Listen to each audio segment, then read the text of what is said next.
when my brother leaned back in my mother's dining room chair, looked me dead in the eye, and said, "Clara has always been a burden," I felt the whole room go still around me. The grandfather clock in the hallway had just struck 2:10 in the afternoon. The realtor stopped shuffling her papers. My sister-in-law froze with her coffee cup halfway to her mouth. Even the air coming through the lace curtains felt cold against my skin. A burden, that was the word he chose for me, not sister, not caregiver. Not the woman who had spent 11 years bathing our mother, managing her medicines, sleeping on a narrow sofa outside her bedroom, and holding her hand through every fearful night after our father died. A burden. And if that had been the worst thing he said that day, maybe I could have swallowed it and kept my dignity. But what happened in the next 7 minutes changed everything. My name is Clara Whitmore, and this is a story about what happens when the people who owe you gratitude decide they'd rather rewrite history. It is a story about family, pride, grief, and the dangerous things people say when they think they've already won. Let me take you back to where it all started. I was 2 years old when my mother, Evelyn Whitmore, passed away in the room where I had been born. It was a white house with green shutters on Maple Street, the same house our father bought in 1968, when the neighborhood still had elm trees arching over the road like a cathedral ceiling. I had not always imagined my life there. When I was younger, I thought I would teach literature, maybe travel, maybe grow old in a little brick house somewhere with a husband who loved jazz and a dog that slept at my feet. Life had other ideas. I did teach for a while. I was married once, very briefly, to a kind man named Paul, but cancer took him before we had time to become the old couple we meant to be. Then Daddy's heart failed. Then Mama's arthritis turned cruel. Then her memory began to slip around the edges.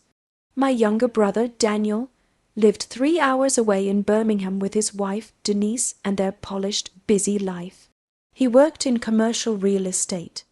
He wore crisp blue shirts and expensive watches, and had a way of walking into a room as if everyone had been waiting for him. Mama used to say he got our father's charm and our grandfather's stubbornness. What she never liked to admit was that he also got something colder than either of them had ever possessed. I stayed. At first it was temporary. That is what I told myself. I moved back after Daddy's funeral to help Mama sort bills, cook meals, and keep the house running. Then 1 month became 3. 3 became a year. A year became so many that I stopped counting. And you know, I didn't resent it. Not then. There was goodness in that life too. Quiet goodness. The kind people rarely notice because it doesn't make a scene. I knew how Mama liked her tea, weak with just a little honey. I knew the exact blanket she wanted on stormy nights, the blue one with satin trim. I knew the way her face softened when I brushed her silver hair away from her forehead and read aloud from the Psalms. I knew how to fold Daddy's old flannel shirts so she wouldn't cry when she saw them. Every Sunday after church, we sat on the back porch with pimento cheese sandwiches and watched the birds crowd the feeder. Sometimes Mama would laugh so suddenly and so young that it startled me. "Clara," she'd say, "you always were my steady one." I lived on a teacher's pension and some freelance editing work I did from home. I paid what I could. I handled prescriptions, repairs, doctor visits, insurance forms, and the 1,000 invisible tasks that make a life possible. Daniel visited on holidays, brought bakery cakes, took pictures for social media, and liked to tell people, "We're making sure Mom is taken care of." Looking back, I should have paid closer attention to the small things, the way Daniel always asked about the house before he asked about Mama's health. Has anybody had it appraised lately? The way he'd stand in the doorway of Daddy's old study and look at the built-in shelves, the crown molding, the original hardwood floors. Places like this are worth real money now. The way Denise would glance around the dining room and say, with a smile too bright to trust, "It's just so much house for one person to manage." One person, as though Mama and I were furniture. as though love had no labor in it. At Thanksgiving 3 years before everything fell apart, I remember carrying in a sweet potato casserole while Daniel stood by the kitchen island, scrolling through listings on his phone. He looked up and said almost casually, "You know, if Mom ever decides to move into assisted living, this place would sell in a week." Mama was at the sink, rinsing cranberries. Her shoulders stiffened. She said, "I'm not moving anywhere." Daniel laughed like she'd made a joke. But I saw something in his face that day. Not concern, not practicality, hunger. I told myself I was imagining it. After all, grief and caregiving can make a person suspicious. They can make kindness feel fragile. They can make ordinary remarks seem sharper than they are. I wanted to believe my brother was still my brother. I wanted to believe that if the day ever came when I truly needed him, he would be there as family, not as an accountant taking inventory. I was wrong. The real betrayal began on a Tuesday in October at exactly 3:47 p.m. I remember the time because I was standing at the stove stirring chicken and dumplings when the cordless phone rang. The windows were fogged from the rain. Mama was napping in her room. The whole house smelled like black pepper and thyme. When I answered, Daniel didn't even say hello. He said, "Why didn't you tell me Mom was in the hospital last week?" I frowned. She wasn't in the hospital. She had an outpatient heart test. I texted you. No, you texted Denise. I texted both of you. There was a pause. Then he exhaled hard. "Well, this is exactly what I'm talking about. You make decisions without consulting anybody." I turned down the burner and held the receiver tighter. I took our mother to her cardiologist. What decision did I make, Daniel? The decision to keep me out of the loop. I stared at the rain slipping down the kitchen glass. "You live 3 hours away. And whose fault is that? I have a career, Clara." It was so quiet on my end after that, I could hear the wall clock ticking. I said, very carefully, "What is this really about?" He hesitated just long enough for me to know it was not about a medical appointment. Then he said, "I stopped by the bank when I was in town last Friday. The back of my neck went cold. And I asked, and they told me I'm no longer authorized to discuss Mom's account." My stomach dropped. Mama had changed that paperwork 2 months earlier after Daniel bounced a check from a business account and called her, fishing around to see how much money she had accessible. He claimed he was just making conversation. But it upset her badly enough that she asked Mr. Holloway, the family attorney, to update everything. She had added me as the contact for bill, paying and medical coordination. She had not made a secret of it. "I assumed she told you." I said softly. His voice went flat. "So that's true. It was her choice. She's 86, Clara. Yes, and in full possession of her mind. She is being influenced." I gripped the edge of the counter so hard my fingers hurt. "Are you accusing me of something? I'm saying this arrangement needs to be reviewed." The dumplings bubbled over. "I didn't move, Daniel." I said, "Don't do this." But he already had. Within 48 hours, he drove to Maple Street unannounced. He came in wearing a camel overcoat and that same hard expression I'd seen at Thanksgiving. Denise followed behind him carrying a tote bag and a legal pad, as though they were arriving for a business meeting instead of visiting family. Mama was sitting in her recliner, with a knitted shawl around her shoulders when they walked in. I still remember the way her face brightened for a fraction of a second before she saw Daniel's expression. "Honey," she said, "what's wrong? He didn't kiss her cheek. He didn't even take off his coat. He said, 'We need to talk about the finances.'" Mommy blinked. "What finances?" "Your finances, the house, the accounts, the authority Clara has over everything." I stepped between them without even thinking. "This is not the way to do this." Denise gave me a thin smile. "We're only trying to protect Evelyn." Protect. That word, always that word, used like a knife with a velvet handle. Mama drew herself upright, and for a woman with swollen hands and failing knees, she looked suddenly formidable. "No one needs protecting from Clara," she said. Daniel crossed his arms. "Then explain why I've been pushed out." "You were not pushed out," she replied. You were absent. I can still see the flash of anger that crossed his face. Not hurt. Anger. He pulled a folder from inside his coat and slapped it down on the coffee table. I spoke to an elder law consultant. They said sudden changes like this can be a sign of coercion. Mama went pale. I said, "You brought legal papers into this house." "I brought options," he snapped, "before you drain her dry." For 1 full second I could not breathe. Drain her dry. That is what he thought I was doing. Or maybe worse. Maybe that is what he intended to make others believe. Mama's voice shook when she said, "Get those papers off my table." Denise tried stepping in then, soft and soothing. "Evelyn, maybe if everyone stays calm." "I am calm," Mama said. "I am also insulted." Daniel turned to me. "You've had free room and board for years. Don't act offended." My hands went icy.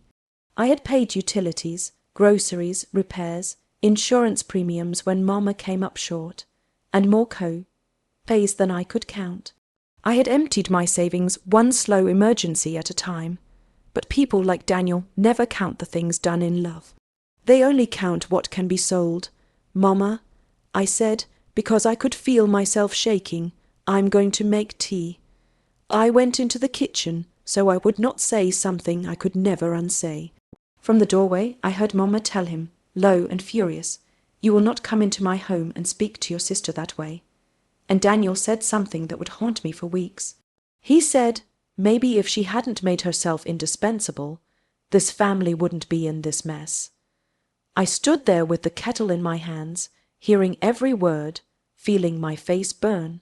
That was the moment I understood this was not a misunderstanding. It was a case being built. He wanted to turn devotion into dependence, care into manipulation, sacrifice into theft. By Friday, he had done something even worse. He filed a petition through his attorney requesting review of Mama's financial capacity and temporary oversight of her estate. Temporary oversight. It sounded so harmless on paper. When the bank manager called to verify some details and gently asked if there was a family dispute, I knew the ground beneath me had shifted.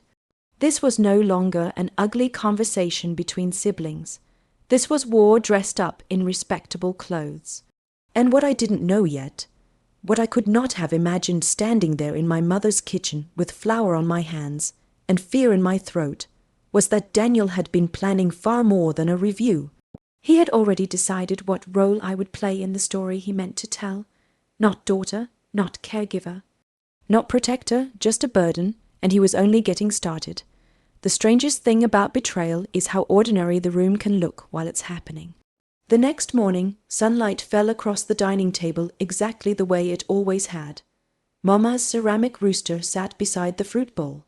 The newspaper lay folded by her plate. Somewhere outside, Mr. Pritchard's beagle was barking at squirrels like it was the most important work in the world. Inside our house, everything had changed. Mama did not sleep much that night. Around 2:17 in the morning, I heard her call my name. I hurried in and found her sitting upright in bed, the blue satin-trimmed blanket clutched in her lap. "Did I make a mistake?" she asked. There are some questions that break your heart because you know the person asking them deserves peace, and you cannot give it to them. I sat beside her and took her hand. "No, Mama. Maybe I should never have changed anything. You changed it because it made practical sense." She looked down at our hands. "I changed it because you are the one who is here." Tears rose in my throat so quickly I had to look away. Then it wasn't a mistake. She leaned back against the pillows. In the low light, with her white hair fanned around her face, she looked both very old and very young. "Your brother was a sweet boy once," she whispered. "Do you remember when he was 8 and cried because he thought the baby birds had fallen from the nest?" "I remember." What happened to that softness? I didn't answer because I didn't know, or maybe I did know, and I simply did not want to say it aloud. Some people confuse success with permission. They begin to think that because they can measure value, they get to define it. By breakfast, Mama had regained some of her steel. She insisted on dressing properly, in a pale green blouse and pearl earrings, and she called Mr. Holloway herself at 9:03 in the morning. He had been our family attorney for nearly 30 years. A dry, precise man with a voice like rustling paper and a mind sharp enough to split a hair. I stood in the doorway while she spoke to him. "No," she said, firm as church wood. "I am not confused, I am not pressured, and I would appreciate it if somebody reminded my son that concern is not the same thing as control." When she hung up, she looked tired but determined. "He'll come by tomorrow afternoon," she said. "He wants to review the file and make sure there are certified copies of everything." I nodded, relieved. But relief can be a dangerous thing. It makes you think the worst has paused. It hadn't. At 11:26 that same morning, Denise called. I almost didn't answer. Her voice came sweet as syrup. "Clara, I think everybody got emotional yesterday. That's one way to describe it." A small pause. "Daniel is just worried about appearances." I actually laughed, though there was no humor in it. Appearances, yes, you know how these things can look. I carried the phone into the laundry room and closed the door behind me. "Then say plainly what you're suggesting." She lowered her voice. "You've lived there a long time. People might wonder whether Evelyn was influenced to favor you." I shut my eyes. There it was again. Not said directly, never directly, just enough to stain. "Denise," I said, "if you have something to accuse me of, say it with your full chest. Oh, don't be dramatic." Dramatic? That is another word people use when they want you quiet. She went on, "We're trying to avoid ugliness. Daniel thinks it would help if you agreed, voluntarily, to let an outside conservatorship review the situation." I felt my body go perfectly still. "Absolutely not. Then I'm not sure what else can happen." I said, "Here is what can happen. You and my brother can stop treating my mother like a property dispute." Then I hung up. But that wasn't the end of it. Around noon, our neighbor Ruth Ann knocked on the side door, carrying a chicken pot pie and a face full of concern. Ruth Ann had lived across the street for 20 years and knew more about Maple Street than the mailman. She set the pie on the counter and said, "I saw Daniel's car yesterday. Trouble. I tried to say no." I truly did. But something in her kind eyes undid me, and before I knew it, I was sitting at the kitchen table telling her enough of the truth to make my own voice shake. Ruth Ann listened without interrupting. When I finished, she reached over and patted my hand. "Baby," she said softly, though I had long since stopped being anybody's baby. The people who do the least often claim the loudest. I smiled in spite of myself. Then she said something that turned out to matter more than either of us realized.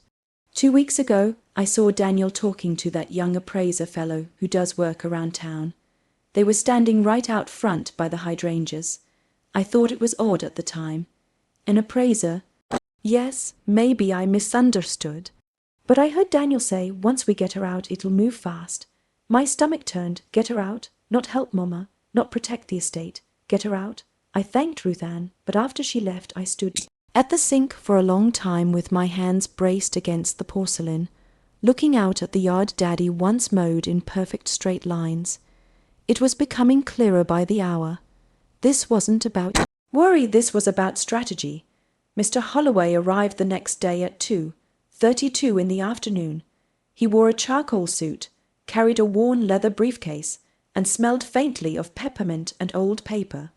Mama received him in the front parlor like a queen receiving counsel. Daniel showed up 9 minutes later, uninvited.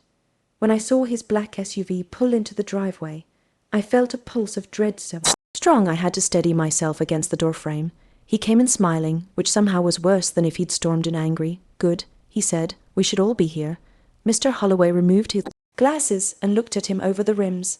"Actually, Daniel, your mother asked for a private review." Daniel sat down anyway. What followed was one of the most humiliating afternoons of my life. He questioned everything, why I handled the bills, why the account authorizations had changed, why certain repairs had been paid from Mama's savings, why I had access to medical updates, why prescription charge appeared twice in June. He spoke as if I were on trial, and he had been waiting years to cross-examine me. I answered every question calmly. Yes, the plumber was paid because the upstairs bathroom flooded. Yes, the duplicate prescription charge was corrected the next week. Yes, Mama asked me to be the primary contact after her fall. Mr. Holloway backed each answer with documents. Still Daniel kept going. Then, with that smooth voice he used when trying to sound reasonable, he said, I think the core issue is that Clara's life has become so entangled with Mom's that she can't separate her own needs from Mom's best interests. Mama sat up so straight I thought her spine might snap. My best interest, she said, is not to be treated like a fool. Daniel spread his hands. No one is saying you're a fool. You are behaving as though I am one. He glanced toward Mr. Holloway. I'm only concerned because Clara has nowhere else to go. There it was, not just accusation now, contempt. I felt my cheeks burn hot, then cold. I've gone nowhere else because I stayed here to take care of this family. He looked at me and said, that was your choice. I stared at him. You think love is a lease agreement? No one moved, no one spoke. The clock on the mantel ticked so loudly it seemed rude. Mr. Holloway finally cleared his throat and said, Evelyn's documents are valid. Her intentions are clear. Unless there is evidence of incapacity, there is no basis for intervention. Daniel stood, buttoned his coat, and gave a short, humorless laugh. We'll see. Then he left. I wish I could tell you. That was the moment someone stopped him. That common sense returned. That blood remembered blood. It didn't. 3 days later, one of Mama's supplemental accounts was temporarily flagged. 2 pieces of heirloom jewelry vanished from her dresser, and a woman from an elder review office called requesting to schedule a routine welfare interview. That was when I knew this was serious in a way grief alone could not explain. My brother was not just insulting me, he was building a case, and what happened next shocked even me. The welfare interview happened on a grey Monday morning at 10:15. A woman named Patricia Bell arrived in sensible shoes with a clipboard, kind eyes, and the weary expression of someone who had seen too many families tear themselves apart while pretending to do what was best. She interviewed Mama in the sunroom while I sat in the kitchen twisting a dish towel in my hands. When Patricia finished, she asked to speak to me privately on the porch. The air smelled like wet leaves and chimney smoke. She said gently, Your mother is clear, oriented, and consistent.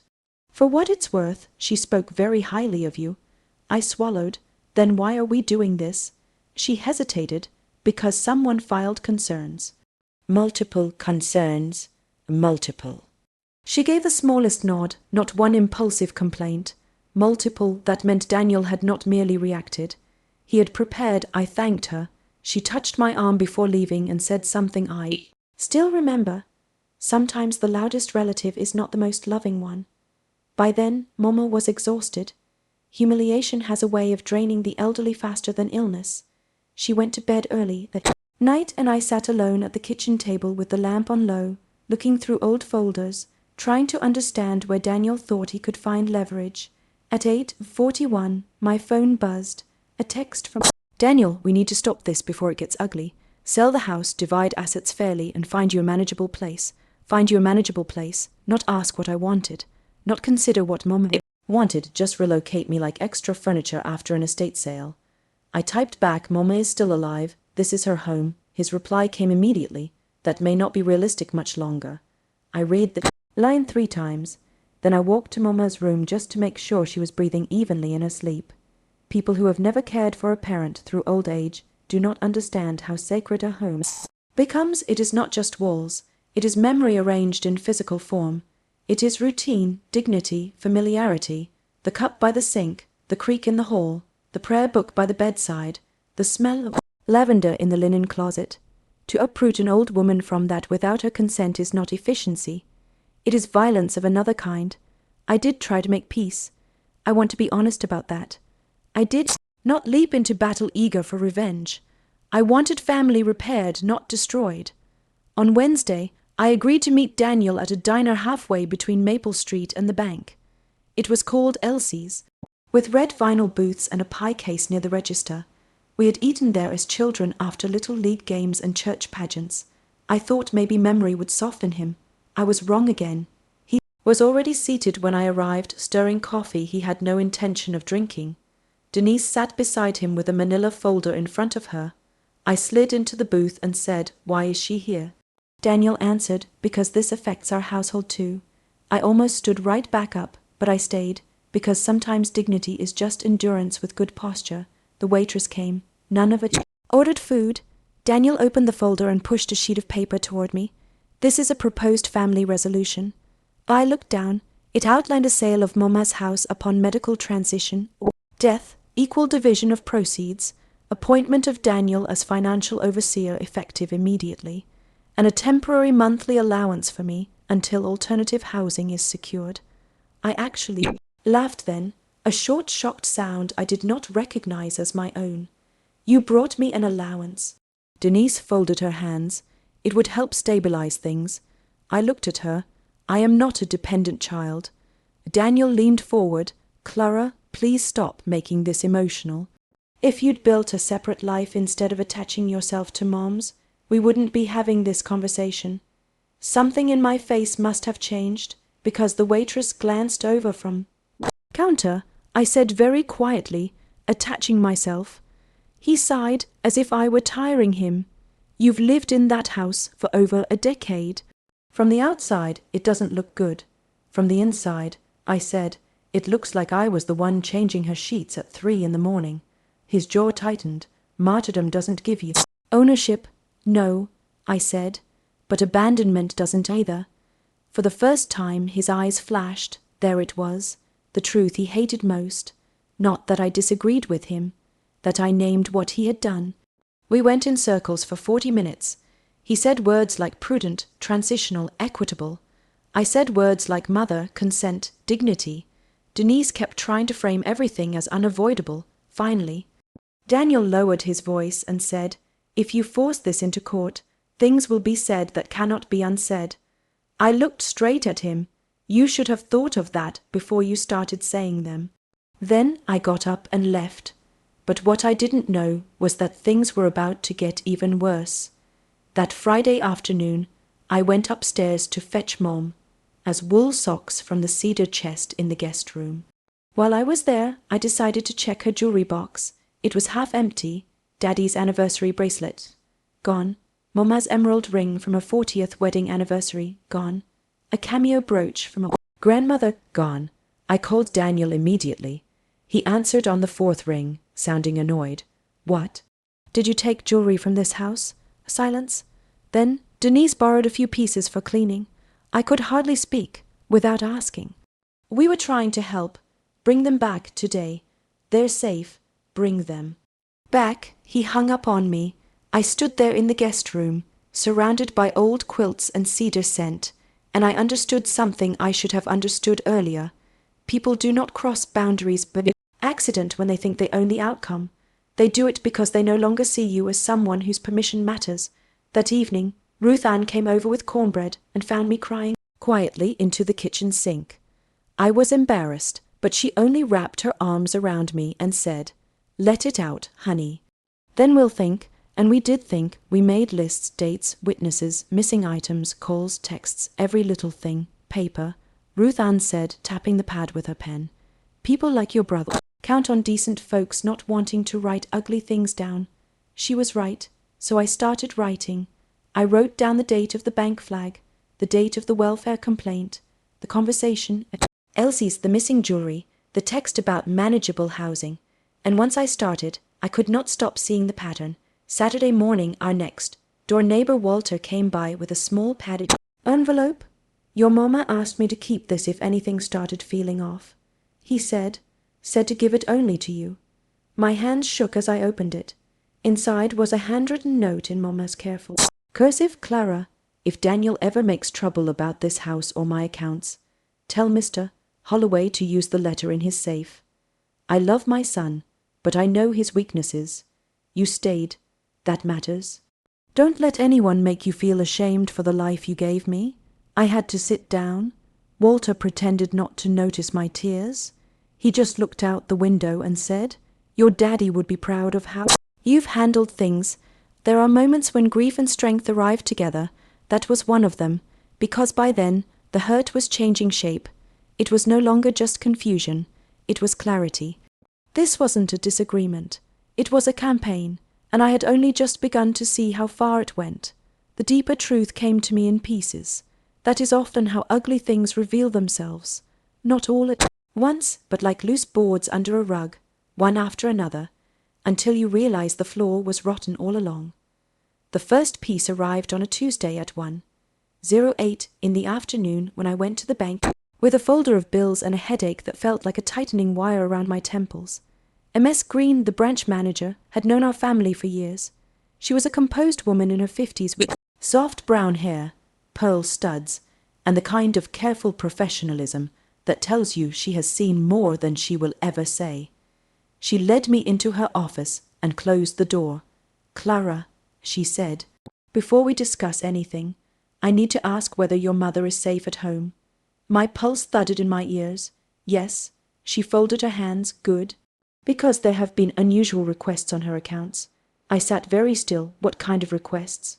She chose her words carefully. Authorization inquiries, transfer scenarios, questions based on an older power of attorney form that is no longer active. I felt the room tilt. Daniel. She did not say his name. She didn't need to. Can he do anything with that old form? I asked. Not legally, she said, but attempted access creates complications. We've added extra review to certain transactions for protection. My mouth